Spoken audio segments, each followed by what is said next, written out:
కల్కి నుండి అశ్వత్థామ గ్లిన్స్ వచ్చేసింది. ఆ రాచకానికి వేరే పేరు భయ్యాది. నేను మాత్రం ఈ మూవీ గురించి మామూలు వెయిటింగ్ కాదు, one of my most anticipated movies of all time. ఈ ఎక్సైట్మెంట్ నాకు ఆదిపురుష్ టీజర్ రాకముందు డబుల్ గా ఉండేది, కాకపోతే టీజర్ వచ్చిన తర్వాత ఏమైందో మన అందరికీ తెలుసు. నో డౌట్ నాకైతే ఆదిపురుష్ ప్రభాస్ గారి కెరియర్ లోనే one of the biggest mistakes అని గట్టిగా నమ్ముతా అనమాట. మన ఇండియాలోని one of the best stories ని జస్ట్ మనీ సంపాదించాలని చెప్పేసి ఎట్లా పడితే అట్లా తీసారు, చెండాలని చేశారు. ఒక ఫిల్మ్ గా ఆదిపురుష్ ఫెయిల్ అవ్వడానికి వాళ్ళు చేసిన కొన్ని బ్లండర్ మిస్టేక్స్ నాకైతే కనిపించాయి. అండ్ ఆ మిస్టేక్స్ కల్కి 2898 AD ఖచ్చితంగా రిపీట్ చేయకూడదు. So here are 7 mistakes of Adipurush that కల్కి 2898 AD should definitely not make. Number 1, heavy reliance on CGI. Adipurush లో బిగ్గెస్ట్ సెట్ బ్యాక్ ఏంటంటే ఒక్క మనుషులు తప్ప మిగతాదంతా CG భయ్యా. కనీసం వానర్లను కూడా అసలు మనుషులు పెట్టలేదు. దానిలో చాలా వరకు స్టార్టింగ్ లో ఇది జస్ట్ డైరెక్టర్స్ విజన్ లే అనేదో చేసిన అనుకున్నా, కాకపోతే దీని వెనుక చాలా పెద్ద ప్రాబ్లమ్ ఉంది. నాకైతే మాత్రం ఒక విజన్ అంటూ లేకుండా జస్ట్ ఏదో తీద్దామని తీసేయాలని చెప్పేసి అనిపిస్తుంది అనమాట. అండ్ వీళ్ళు ఎక్స్పెక్ట్ చేసిన CGI అవుట్పుట్ వీళ్ళు పెట్టిన బడ్జెట్ కి ట్రిపుల్ పెట్టినా అసలు అచీవ్ చేయలేరు అనమాట. అసలు లైవ్ లొకేషన్స్ పెట్టుకోకుండా జస్ట్ గ్రీన్ స్క్రీన్ వెనకానే సినిమా మొత్తం షూట్ చేసేసి దాని అంతా ఆగమానం చేసేసారు పోస్ట్ ప్రొడక్షన్ లో. అట్లా ఏ సినిమాని అలా తీయకూడదు. ఈవెన్ రాజమౌళి గారు కూడా ఒక షాట్ ని వీలైనంత ఎక్కువ రియల్ లొకేషన్స్ లోనే క్యాప్చర్ చేయాలనుకుంటారు, మిగతాది CG కి జస్ట్ ఒక యాడెడ్ అడ్వాంటేజ్ లెక్క వాడమంటారు. అలాంటి వీళ్ళు టోటల్ గ్రీన్ స్క్రీన్ మీదనే సినిమా తీసేశారనమాట. ఎలాంటి సెట్స్ వేయకుండానే డబ్బులు వేస్ట్ చేశారని నా ఫీలింగ్ అన్నట్టు. కల్కి కూడా ఇలాంటి కైండ్ ఆఫ్ కేటగిరీలోకి వచ్చినా గానీ వీళ్ళు స్టార్టింగ్ నుంచి చాలా రీసెర్చ్ చేస్తూ చాలా సెట్స్ చేస్తూ వీలైనంత వరకు రియల్ లొకేషన్స్ లో షూట్ చేయడానికి ట్రై చేశారనమాట. కాకపోతే మనకి ఇంకా సినిమాలో ఎంత CGI మీద రిలయన్స్ ఉందో మనకి ఇంకా తెలియదు. సో దాని గురించి కూడా ఆలోచించినప్పుడు ఖచ్చితంగా ఆదిపురుష్ చేసిన మిస్టేక్ మాత్రం కల్కి సచ్చినా చేయొద్దని ఫీలింగ్ వస్తుంది నాకైతే మాత్రం. ఆదిపురుష్ లో CGI మీద ఎంత హెవీగా రిలై అయ్యారంటే మనుషుల మీద కూడా CGI యూజ్ చేసి బాడీ ఎన్హాన్స్ చేశారు భయ్యా. Number 2, promote the hell out of the movie. Adipurush కి టీజర్ వచ్చినప్పటి నుంచి వేరే లెవెల్ బ్యాక్లాష్ వచ్చింది. దాన్ని వీళ్ళు అలసుగా తీసుకొని అసలు ప్రమోషన్స్ చేయలేదు.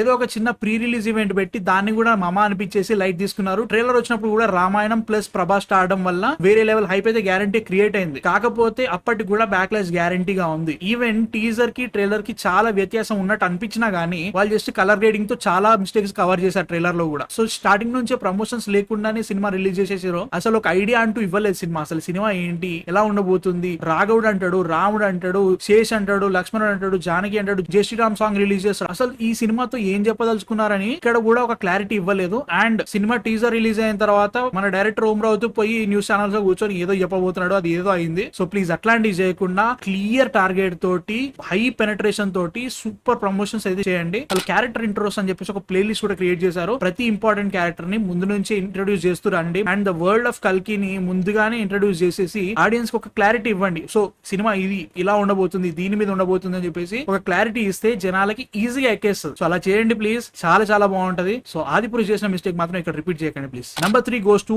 Don't take audience for granted. Adipurush లో కొట్టొచ్చినట్టు కనిపించిన మిస్టేక్ ఏంటో తెలుసా? ఇప్పటి వరకు ఈ సినిమా చూసే ప్రతి ఆడియన్స్ మనం ఆల్రెడీ రామాయణం చూసేశారు. రామాయణంలో స్టోరీ ఏంటో తెలుసు, రాముడు ఎలా ఉంటాడో తెలుసు, రాముడు ఎలా ప్రవర్తిస్తాడో తెలుసు, సీత ఏంటో తెలుసు, లక్ష్మణుడు ఏంటో తెలుసు. ఈ స్టోరీ అంతా ఆడియన్స్ కి ఆల్రెడీ తెలుసు, మేము జస్ట్ ఏదో తీస్తున్నాం అన్నట్టు తీసాడు. అది ఫిల్మ్ మేకింగ్ సెన్స్ లో అత్యంత బిగ్గెస్ట్ మిస్టేక్ అనమాట. ఒక క్యారెక్టర్ ని ఇంట్రడ్యూస్ చేసినప్పుడు దాని ట్రేడ్స్ జనాలకు తెలిసినా గానీ నువ్వు మళ్ళీ రీఇంట్రడ్యూస్ చేయాలి. నీ వే ఆఫ్ స్టోరీ టెల్లింగ్ లో నువ్వు రాసుకున్న స్టోరీలో ఆ క్యారెక్టర్ నువ్వు చెప్పే రీతిలో ఎలా ఉందో చూపెట్టాలి. అది చూపెట్టకుండా నీకు ఆల్రెడీ తెలుసు కదా, రామాయణం చాలా సార్లు వినుంటావుగా, రామ్లీల ఆల్రెడీ చూసుంటావుగా, సీరియల్ చూస్తుంటావుగా, పాతకాలంలో ఉన్న రామాయణం సినిమాలు చూసుంటావుగా, పర్లేదు నీకు ఆల్రెడీ తెలుసు కాబట్టి మేము ఇదే చేసాం చూసేసుకో అనే కైండ్ ఆఫ్ వేలో చూపిస్తే మాత్రం చాలా చాలా చాలా తప్పైపోతుంది. ఆదిపురుష్ చేసిన బిగ్గెస్ట్ మిస్టేక్ సినిమా స్టార్టింగ్ నుంచి ఎండింగ్ వరకు అదే జరిగింది అన్నట్టు. కల్కి మాత్రం అలాంటి మిస్టేక్ మాత్రం చేయొద్దు. ఎందుకంటే అశ్వత్థామ లాంటి క్యారెక్టర్ ముఖ్యంగా జనాలకి తెలియదు. అశ్వత్థామ అనేటోడు ఉన్నాడు కరెక్టే, మహాభారతంలో ఒక పెద్ద క్యారెక్టర్ కరెక్ట్, కాకపోతే అశ్వత్థామ అనే క్యారెక్టర్ గురించి చాలా తక్కువ మంది తెలుసు. ఎస్పెషల్లీ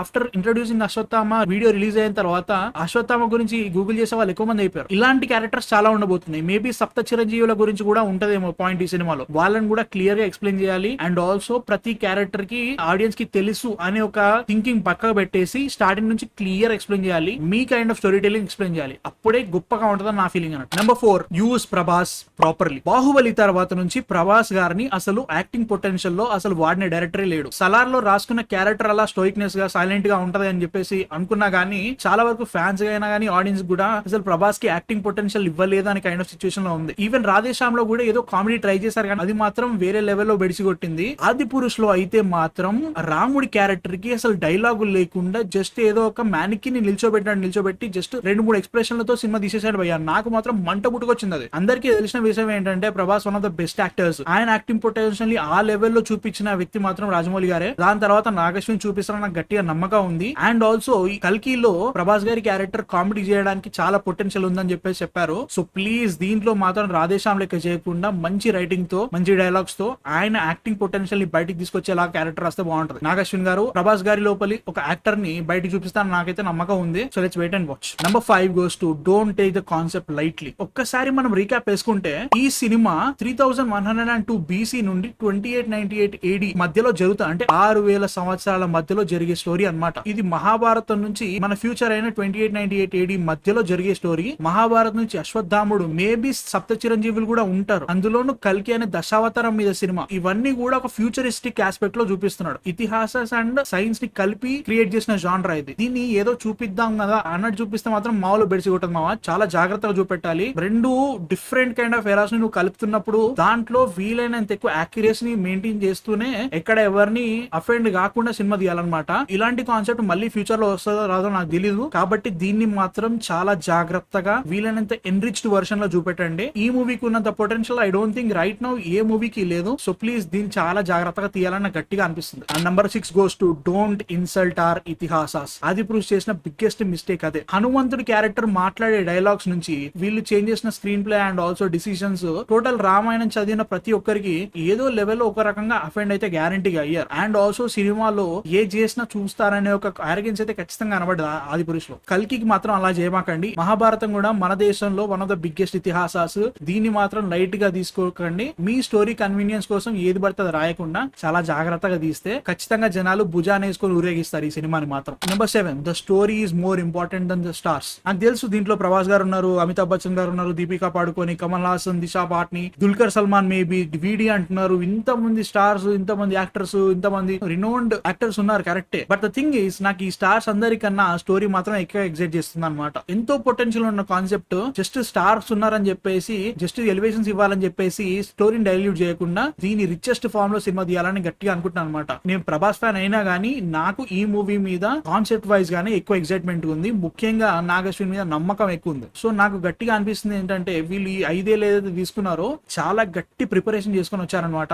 అది మనకి అశ్వత్థామ వీడియో నుంచే తెలిసిపోయింది. జూలైలో వచ్చిన గ్లిమ్స్ కూడా మామూలుగా లేకుండే. నాకు మాత్రం ఈ మూవీ మీద వేరే లెవెల్ నమ్మకం ఉంది భయ్యా. అండ్ ఈ మూవీ మన ఇండియన్ సినిమాకి ఇంటర్నేషనల్ లెవెల్లో ఒక సీట్ పెట్టడానికి హైయెస్ట్ ఛాన్సెస్ ఉన్నాయని గట్టిగా నమ్ముతా అనమాట. ఇప్పటి వరకు వాళ్ళు చేసిన ప్రమోషన్స్ కొంచెం తక్కువే అనిపించినా గానీ బజ్ కూడా సలార్ లో సగం ఉందనిపిస్తున్నా గానీ ఇంకా చాలా ప్రమోషన్ బాకీ ఉంది. ఈ సినిమాని లైట్ గా తీసుకోకండి. మీరు పెట్టిన బడ్జెట్ కోసమైనా గానీ ప్రమోట్ గట్టిగా చేయండి. గొప్ప సినిమాని ఇవ్వండి. చాలా రోజులు గుర్తుండిపోయే సినిమాని ఇవ్వండి. అంతకంటే నేను ఇంకేం అడగను. జస్ట్ ఈ మిస్టేక్స్ మాత్రమే అవాయిడ్ చేస్తే సరిపోదా నా ఫీలింగ్. కాకపోతే నాకు అనిపించిన 7 మిస్టేక్స్ గురించి మాట్లాడేసిన. ఇంకా చాలా ఉన్నాయి. బట్ కల్కి is a very very riskiest project of all. కాకపోతే నాకు మాత్రం గట్టి నమ్మకం ఉంది నాగశ్విన్ మీద. He can pull that off అని చెప్పేసి మీ థాట్స్ ఏంటి అసలు కల్కి మీద, ఉన్న అశ్వత్థామ వీడియో మీద నా కింద కామెంట్స్ లో చెప్పండి. అండ్ యాజ్ ఆల్వేస్ మా కాంటెంట్ నాకు నచ్చితే మాత్రం please like share and subscribe చేసి మా ఛానల్ కి సపోర్ట్ చేయండి. That's it. మళ్ళీ నెక్స్ట్ వీడియోతో మళ్ళీ కలుస్తా. అంతవరకు I man of fiction signing off.